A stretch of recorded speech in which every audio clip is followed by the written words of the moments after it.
Hello, and welcome back to Read the World. My name is Derek Main, and I review translated literature. And today we are going to review Chess Story, or Just Chess Story, rather, by Stefan Zweig, translated from the German by Joel Rotenberg. And as you can see from this beautiful cover, it is an NYRB Classics. This is a tremendous short novel. So it is only 84 pages, I believe, in this, and that includes maybe 7 or 8 pages of introduction by Peter Gay. And it is such a perfect, tightly little wound story. It's a fable, and I'm going to call it a fable as I sort of discuss it because I think that that's the best way to describe this. And I'm going to give it my effusive praise, but I'm also going to address some of the criticisms that I ended up seeing it. Because when I posted on Twitter, actually, that I was reading this, someone, I think it was an Icelandic writer, posted this fantastic negative critique by an author, Michael Hoffman, in The Guardian that really went over Stefan Zweig's whole life and work. And I'm not going to get too deeply into that because it's extremely detailed, but I'm actually going to leave it below in the box so that you can see the other side of what some people think, because I'm going to give you mostly my joy in reading it, because my experience was really, really awesome, and I think people should read this. A critique could possibly be, and has been maybe, that there's not a lot of meat on the bones, okay? Well, that's because it is a fable. So the back, as I was just trying to show you, tells you the whole story. We've got a voyage across, let's say, a transatlantic ship, a large ocean liner. And right before we're about to board this ocean liner, our narrator, who's an engineer, sees that the world champion of chess is going to be on the same ship. And so he's talking to a friend. He says, "There's the world champion of chess. I've got to meet him. I've got to get to know him." In the first part of the book, we get a history through our narrator's eyes of that world champion's life. And it's pretty interesting. Like, he's not a polymath. He's not a genius, well, in anything else except chess. He has this rare, singular sort of like focus and talent, but he's not particularly warm or social, and he's not, he doesn't seem like a great conversationalist, but he's incredible at chess. So once it ends up happening, fairly obvious, there's a lot of men on this ship that would like to challenge the world champion. And I'm going to say it and compare it like this. I think I'm pretty good at shooting three-pointers for a 38-year-old 5'10" guy. And by pretty good, I mean that unguarded, I can hit 4 out of 10 consistently. And to me, I'm like, well, that's incredible. 40% three-pointers, I'd be in the league. Okay. That's how I think a lot of people feel about their little stuff like chess, right? And I think that's how these guys feel. But when you see the world champion, it would be like if I saw LeBron and I was like at the Y and I said, "LeBron, do you want to go? Like, you want to roll?" I would just be winded at half court, like watching him do his thing in awe. And of course, it would be worth it. And that's how these guys are. To them, it's like just the opportunity to play the world champion, right? Well, I love games. And if you saw like my review of Third Reich by Bolano, you see that I love when a game is the setup for the parable. I think it's because, so I grew up, man, we played board games almost every night. Like, me and my brother were like really into it. And with my kids, like, we have board game nights all the time. I love it. I love card games. I love board games. I love that sort of like level of strategy. And I really like it when it's in our literature, because it's just such a fascinating way to deal with conflict when you deal with it through a game, because you can say such interesting things. And Chess Story, to me, does that. So all these guys, they want to play him, okay? And the way that they have to pay him, by the way. This guy, like the world champion, is not like, "Oh yeah, I'd love to play you." No, they have to like pony up, okay? And when the setup is this, we've got a group of guys, let's say 8 to 10, sitting around their little part in the ship's car, and they get to talk amongst themselves about which move to make next, okay? And then our world champion is like over to the side. They sort of signal him over with a little clack, clack of the cup, and he comes over and he quickly makes his move and then walks off and he trounces him, of course, right? All right, so second or third game, our team of 8 to 10 about to make a move and somebody in the back shouts, don't do that. Make this move instead, and it explains why, and it explains this is going to get us a draw. They're all confused, haven't heard this man for the last 3 days, however long they've been playing. They follow his move, and of course it works, and they get a draw against the world champion. The world champion immediately senses, and he immediately knows who it is. He spots the guy out, only looking at him now, and he's like, I'd like to play you tomorrow. You know, let's play. So who is this guy? Well, that's the bulk of our fable, is learning the backstory of this man who ends up being an attorney. And it ends up during the war, was tortured by the Nazis because he had information. He was sort of like an estate's attorney, and he had information on accounts of certain religious leaders, important families, things like that, that they wanted to pry out of him. And he was put into a solitary confinement that is described over 20 to 30 pages as psychologically torturous as you could possibly imagine. And it is an incredible part of the book, that writing. And by happenstance, he's moved from one room to another, and in that other, there's a coat. And in that coat, there's a book. And what that book ends up being is a history of famous chess games between world champions, except it's not a narrative. It's like the math of it, A6, B3, you know, like that. And so with nothing but time on his hands, our lawyer, who's in solitary confinement, replays all these games and teaches himself this incredibly high level of chess, but all mentally, all up here, okay, not with the actual table. Okay, so he's scared to play. He's scared to play because he understands it, but he hasn't played in 30 years, and he's scared for another reason, a more important reason, critically and crucially. He's a free man now. What is it going to be? What is it going to mean if he goes back to that place where that was his only coping mechanism, where that was the only thing gripping him, and that was how he made it through those countless hours? What will that do to him? Okay. So they play. That's the story.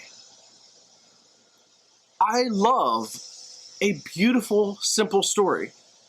And I don't spoil anything for you there. I just give you the setup, and you can see that, like, what a great parable. Okay, so what's it about, though? Okay, well, to me, the biggest takeaway I had, what are the limits of theory?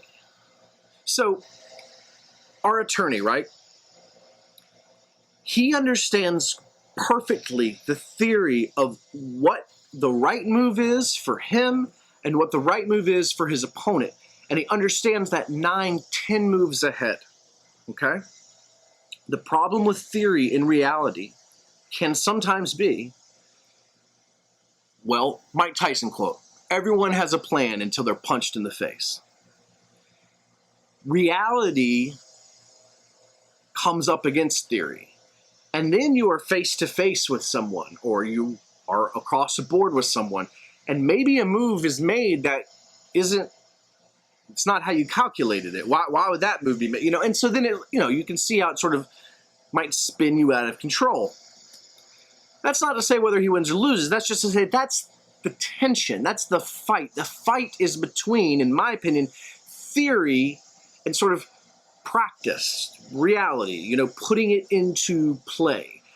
This other type of genius, the world champion, the chess master, he plays the game. That's his life. And he doesn't have, if he does have the if he does have the internal, ethereal, mental calculation of the game playing out, we don't see it because we don't get enough of his backstory to know. So we get kind of more of a sense that his is more substance. Okay? I really liked that.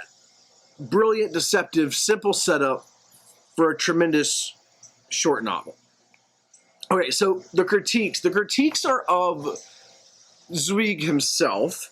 And I think one of the quotes in that article I'm going to link, which again I think is by Michael Hoffman, it was in The Guardian 2013 or so, and I thank the person on Twitter who I believe was Icelandic that pointed this out because it was great companion read.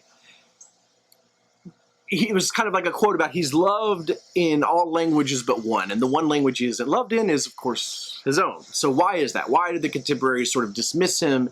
And then as history rolls along, his figure as a writer is just like more and more esteemable in other canons of literature, but perhaps not his own. All right. So I'm not here to answer that question. Because I can only engage with the text as I find it. I don't have ever, and no one does, that full historical component, that full knowledge of what all the situations and sort of was. I just have this.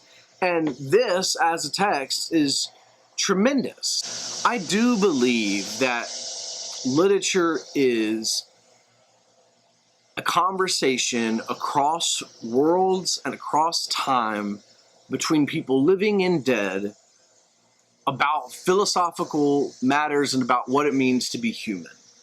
I believe that. So I do take it pretty seriously, but I take the text as they come. Was that a good read? This was a great read. But I can tell in that article that there's a lot more to Stefan Zweig's story and place in literature that I don't know. And I just want to acknowledge that. Stefan Zweig ended up killing himself with his wife, and this was Chess Story, his last novel, his last story. Limitations of theory, and the other thing I wrote down is madness. So this is some of the best descriptions that I think I've read of madness. And let's circle back to that point about loved in all languages. Maybe it is true that Stefan Zweig's work is so, even more so than normal, thanks to the translators. Maybe there's something about the fact that he told a great yarn, but maybe literary quality-wise in his own language, it wasn't like tremendous. But then once translators get it, you just sort of get the story. And since it's in a different language, you don't see those limitations. It's a guess, right? It's me guessing at it. But I think that if someone were to say about a writer, loved in all languages except one, then what we have to do is we have to boost up the translators. And we have to say the translators are doing some incredible artistic work to get this here. Okay, madness, though, is incredible. I am only going to read one part, page 47. And I'm going to be really, really upfront right here. This is my third attempt at reviewing this, okay? The first time because I fumbled around so much during the critique part. The second time because my kids kind of came in the middle asking if they could watch a Harry Potter movie here right now at 11 o'clock in the morning because it's not normally a TV time. And they knew I was filming, so they're being super polite. But so I addressed that, but then I totally forgot where I was at, okay? So this is my third attempt on it, and at this point of rambling, I've forgotten what I have and haven't said, okay? I really like this work, though, and I hope that something in my review has triggered a curiosity for you about reading this, and also perhaps about digging deeper into Zweig. I'm going to read one section, page 47, and this is the lawyer describing his isolation. And this is a fairly lengthy section, but it's going to be the only thing I'm going to read. I'll leave it at that.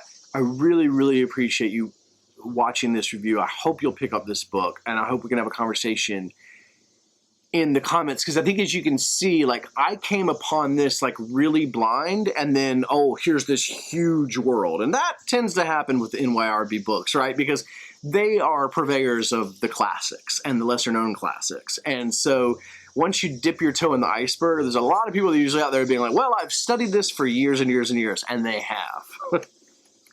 This is the lawyer describing going mad. This truly indescribable state of affairs continued for 4 months. Now, 4 months is easy to write. So many letters, no more, no less. It's easy to say, 4 months. 2 syllables. It takes no time at all to form the words, 4 months. But there's no way to describe, to gauge, to delineate, not for someone else, not for yourself, how long time lasts in dimensionlessness, in timelessness. And you can't explain to anyone how it eats at you and destroys you, this nothing and nothing and nothing around you. Always this table and bed and wash basin and wallpaper, and always the silence, always the same guard pushing food in without looking at you, always the same thoughts and that nothingness revolving around a single thought until you go mad. Little things made me uncomfortably aware that my mind was falling into disorder. At the beginning, I had still been lucid during the interrogations. My statements had been calm and considered. The duality of thought by which I knew what to say and what not to say was still functioning. Now I stammered when I tried to get out even the simplest sentences, for while I spoke, I stared, hypnotized at the pen that ran across the paper, taking down what I said as though I wanted to chase after my own words. I sensed that my strength was failing. I sensed that the moment was approaching when, to save myself, I would tell everything I knew and perhaps more, when I would betray 12 people and their secrets to escape the chokehold of this nothingness without gaining anything more than a moment's rest for myself. Thank you guys so much for watching. I hope you're doing all right out there. We're hanging in here. We're doing everything we can. It's a beautiful world sometimes. Sometimes it's an awful one. Right now we trend towards the latter. The only way to change it, be good to folks.